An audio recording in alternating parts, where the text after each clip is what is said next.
सत्य एवं अहिंसा के पुजारी महात्मा गांधी ने यरवड़ा जेल में रहते हुए अपने आश्रमवासियों के लिए प्रत्येक मंगलवार की सुबह की प्रार्थना के बाद पढ़े जाने के लिए एक एक प्रवचन लिख भेजने का संकल्प लिया।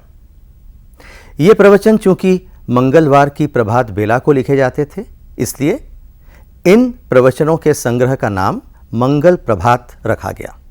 मंगल प्रभात महात्मा गांधी द्वारा रचित 11 व्रतों का अनूठा संग्रह है। उन्हीं में से एक व्रत है अपरिग्रह। अपरिग्रह का शाब्दिक अर्थ है जमा ना करना। यदि हम इसे और अधिक सरल भाषा में समझें तो इससे आशय यह है कि जिन वस्तुओं की हमें आवश्यकता नहीं होती, हमें उन्हें एकत्रित करके नहीं रखना चाहिए। मनुष्य की आकांक्षाओं की कोई सीमा नहीं है और इन्हीं आकांक्षाओं की और इच्छाओं की पूर्ति के लिए वो अपने जीवन काल में ढेरों सामान इकट्ठा कर लेता है और परिग्रही बन जाता है। अपरिग्रह की प्रवृत्ति हमें जितनी हमें आवश्यकता है उतने में ही संतुष्ट रहने की सीख देती है। अपरिग्रह का संबंध अस्तेय से है। जो माल असल में चुराया नहीं है, उसे जरूरत न होने पर भी जमा करने से वो चोरी का माल बन जाता है। परिग्रह के मानी हैं संचय यानी इकट्ठा करना। आज हम जिस तरीके से हमारे जीवन को चलाने के लिए संसाधनों को एकत्रित करते जा रहे हैं और हमारे घर, हमारा इर्द गिर्द, हमारे मोहल्ले, हमारा गांव, हमारा समाज, हमारा देश मनुष्यकृत चीज़ों के संग्रह का एक म्यूजियम बन गया है। जहाँ देखो वहाँ हमको ये समझ में ही नहीं आता कि बिना साधनों के हम कैसे जीवित रह सकते हैं। अमीर के यहाँ उसको न चाहिए वैसी चीजें भरी पड़ी होती हैं, लापरवाही से खो जाती हैं, बिगड़ जाती हैं, जबकि इन्हीं चीजों की कमी के कारण करोड़ों लोग भटकते हैं, भूखों मरते हैं, ठंड से ठिठुर जाते हैं। सब लोग अगर अपनी जरूरत की चीजों का ही संग्रह करें तो किसी को तंगी महसूस ही ना हो और सबको संतोष हो। एक बहुत सुंदर कहानी से हम अपरिग्रह की जो कल्पना है उसको आसानी से समझ सकते हैं। एक साधु था, वो बहुत ही सादगीपूर्ण तरीके से अपने वस्त्रों में, सीधे सादे वस्त्रों में तपस्या में जुटा हुआ था। धीरे धीरे उसकी कीर्ति आसपास पहुंचने लगी, राजा तक भी पहुंची।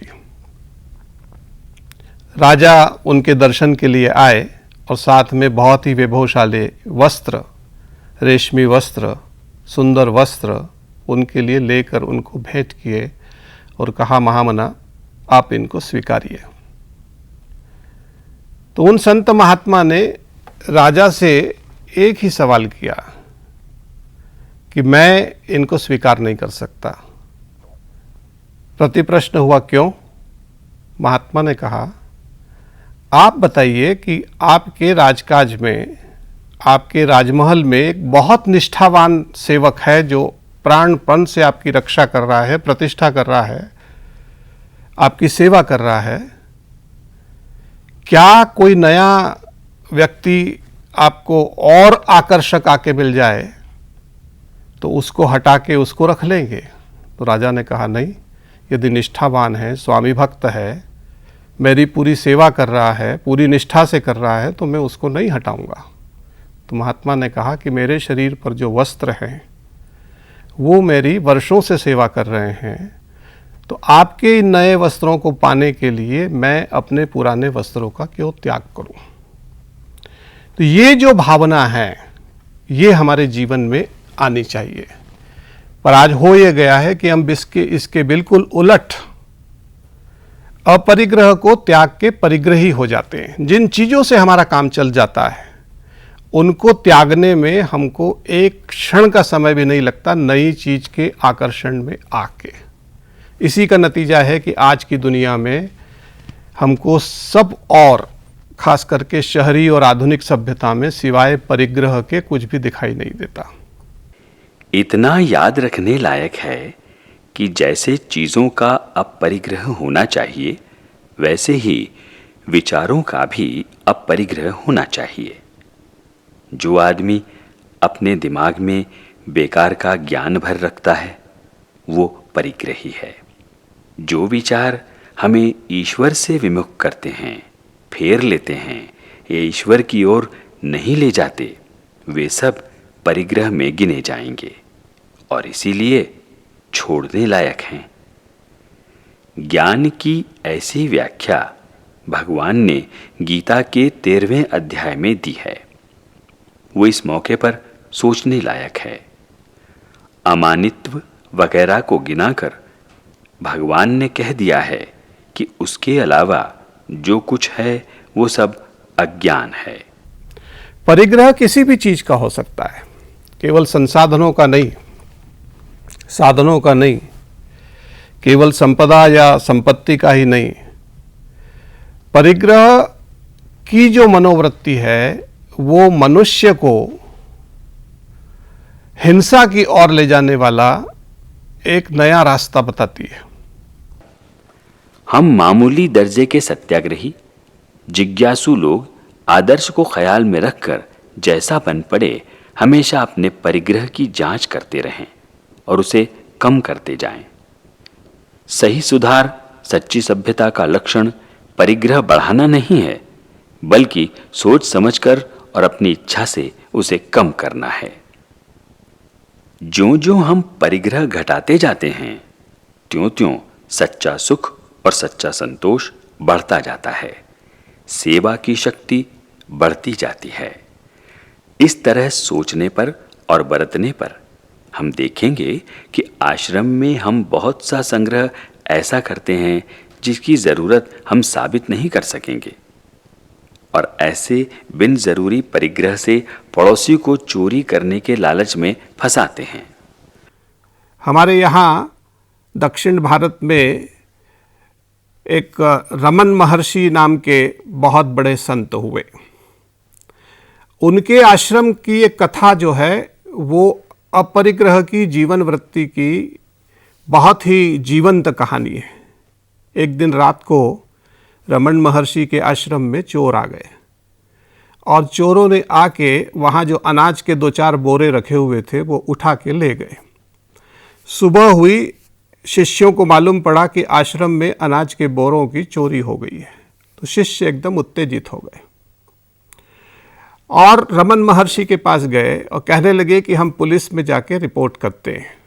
रमन महर्षि ने शांत भाव से अपने शिष्यों को कहा, देखिए हम लोग साधु हैं, हम अहिंसक वृत्ति के हैं, हम सत्य को मानने वाले हैं, हम अपरिग्रही हैं। साधु का न तो खुद का कुछ होता है और न ही साधु के पास चोरी हो सकती है। ये जो घटना कल रात को हुई कि कोई भाई आके हमारे आश्रम से अनाज के बोरे ले गए, इसको आप लोग इस दृष्टि से देखो कि किसी को हमसे भी ज़्यादा ज़रूरत होगी, इसलिए वो अनाज वहाँ से ले गए। शिष्यों की आंखें खुल गई। दिक्कत यही होती है सारे मनुष्य जगत के साथ कि जो हमारे जीवन के मूलभूत सिद्धांत हैं, हमारे जीवन की जो वैल्यूज़ हैं, जो हमको जीवन में आध्यात्मिक रूप से ऊपर उठाने के रास्ते पे ले जाती हैं, उनको हम स्थूल रूप में देखने का काम करते हैं। अब ये जो रमन महर्षि की दृष्टि है कि किसी को हमसे भी ज़्यादा ज़रूरत होगी इसलिए ले गया, ये अहिंसक वृत्ति का भी सबसे अच्छा उदाहरण है और अपरिग्रह का तो अप्रतिम उदाहरण है। सत्य की खोज करने वाला, अहिंसा बरतने वाला परिग्रह नहीं कर सकता। परमात्मा परिग्रह नहीं करता। अपने लिए जरूरी चीज वो रोज की रोज पैदा करता है।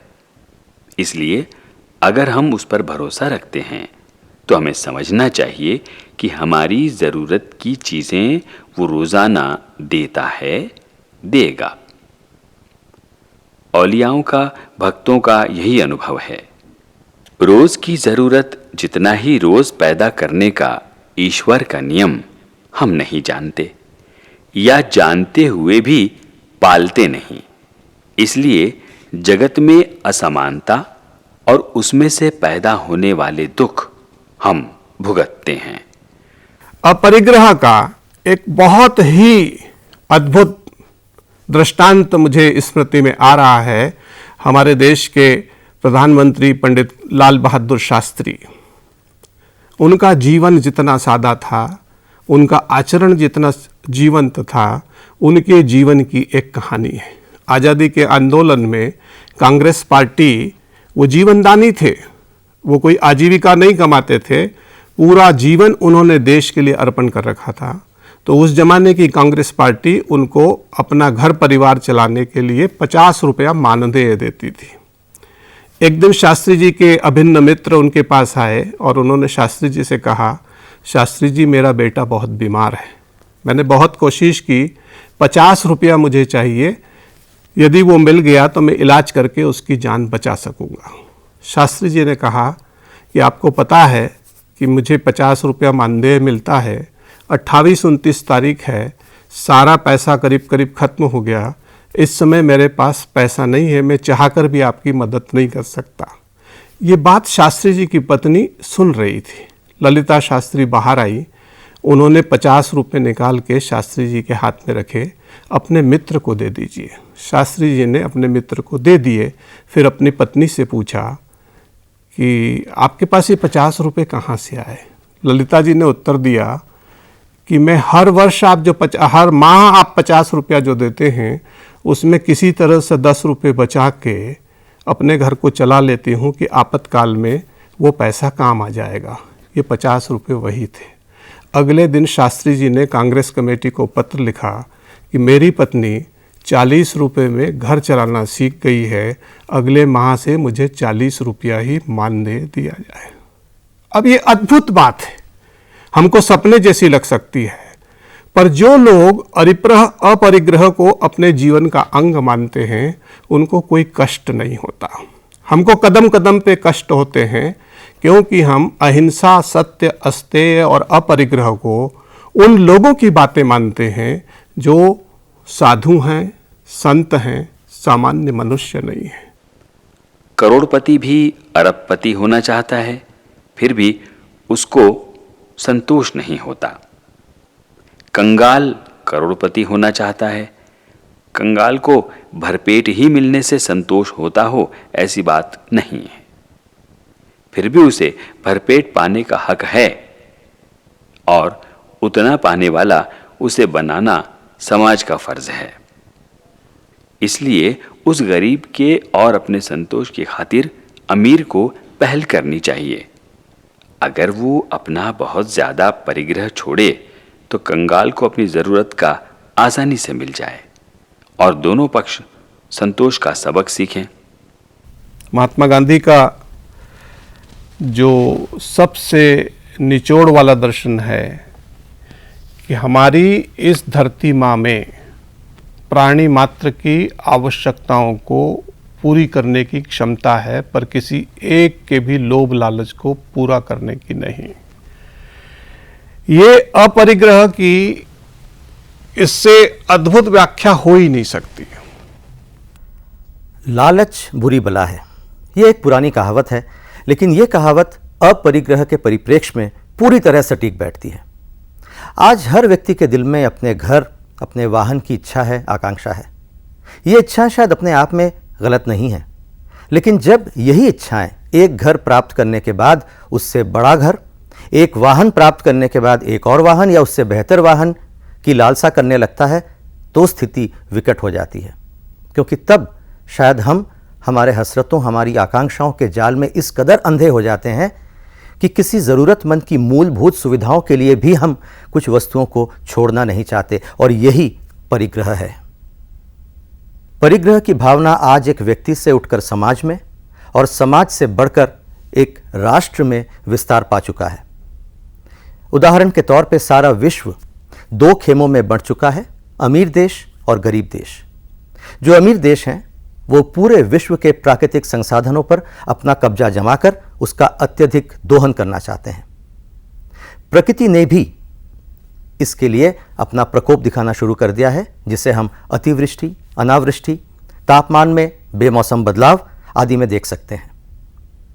यदि हम अपने इस भावना को, इस परिग्रह की भावना को त्याग कर अपरिग्रह अपनाएं, लालच और ज्यादा से ज्यादा वस्तुओं को इकट्ठा करने को छोड़कर एक सादा और सरल जीवन बिताएं तो हमारा जीवन शांतिमय और सुखमय हो जाएगा। निश्चित रूप से अपरिग्रह की प्रवृत्ति को अपनाना कठिन है, परंतु किसी भी सही कार्य की डगर आसान नहीं होती और विपदाओं और समस्याओं को पार करके ही हमें उचित फल प्राप्त होता है।